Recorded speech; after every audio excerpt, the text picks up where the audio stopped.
Okay, squat lobsters actually. Yeah, squat lobsters. I saw one in a book, and then it was like, you want to find them under flat rocks. Yeah. So I've gone around and lifted every single flat rock in every single rock pooling session since.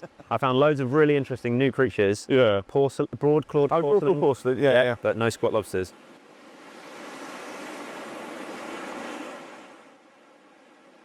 You've managed to create a situation where you can do rock pooling full time. Yeah. As a job. Yeah. Do you ever reflect on that and just think, I've nailed that? Yeah, I was thinking like the other night. It's not bad. There we go. There's a little. Every time you go, oh, there we go, I just think, oh, is it a squat lobster? It's a little hairy crab. A hairy crab. Hairy crab. That's great, isn't it? And you see they've got one big arm like Popeye. Yeah. One little one. They're cool little guys.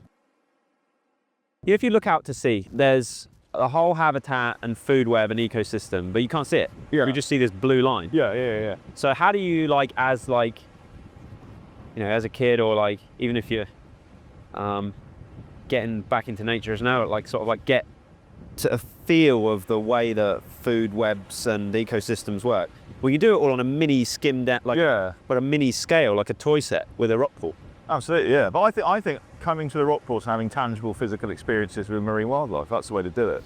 You know, that's why I do the safaris, because it allows you to get into it in a way, because, not everyone can go out there. And see how things connect to other things. Yeah, everything lives together as a system and a community. And how we connect to that. This is on the hunt for the squat lobster. I found one of these and I thought, is that a squat lobster? But that's not a squat lobster. No. Is that a broad-clawed porcelain crab? Broad-clawed porcelain crab, yeah. So these aren't real crabs. This is the big thing. Hang on a minute, slow down a second. So these are not real crabs. So if you count how many pairs of legs there are behind the claw. Hang on. There's 3, look. It's not a crab. It's not a crab. So its actual relatives are squat lobsters. It's related to a You've found its cousin. It's not for you.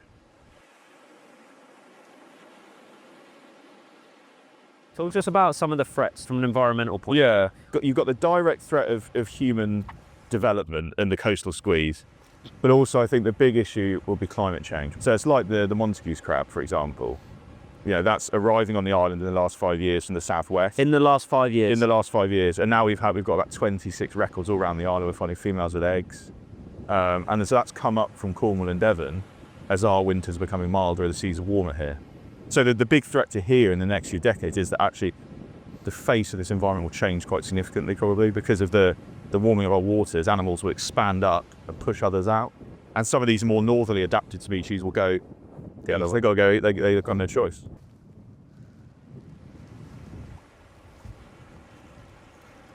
Oh, there was a, Squat lobster. that is fantastic. That is fantastic. That is the find of the day. It's amazing. If I gently, No way. educational purposes, Is that urchin? that is a green sea urchin. That is absolutely stunning. That's one of the biggest ones I've ever seen. Really? That's nuts. That's really, really nuts. That's so cool. This one in particular is quite carnivorous, so it's going along the bottom, look, and it's just eating all the spot. You can see its path, look here. Oh, wow. It's there, so he's gone along and he has just absolutely annihilated every animal that comes into his jaws.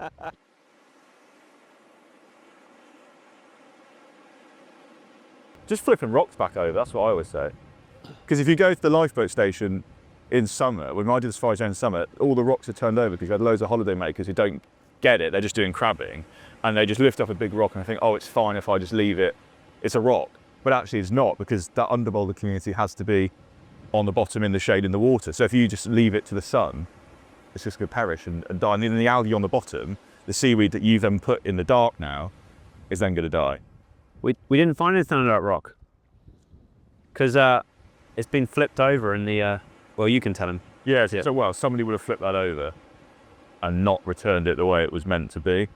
And so then everything on the bottom has died. And then if you look at the top, you can see there's limpets that are now facing in. All the seaweed looks gone pretty brown. So it's not, that's kind of an example of a rock that's had that happen to it. And so overall the diversity's gone down. You can't take everybody snorkeling. You can take most people rock pooling. Yeah. And they can do it. And actually, for them, that's pretty wicked. The rock pooling, actually, it's a very accessible gateway into it. So that's the big thing I say, is that it's fine to look under rocks, but just make sure they go about the right way up. You know, that's the thing. We should pause for an informational card there. Can we do that, Sergio? What is that? Like, as in, like, what is that? Sea squirt is a filter feeding animal. So if I press on it, it might. There we go. It will live up to its name. Oh, the long-legged spider crab. It's a little dahlia. Hemanthalia. They're rock goby.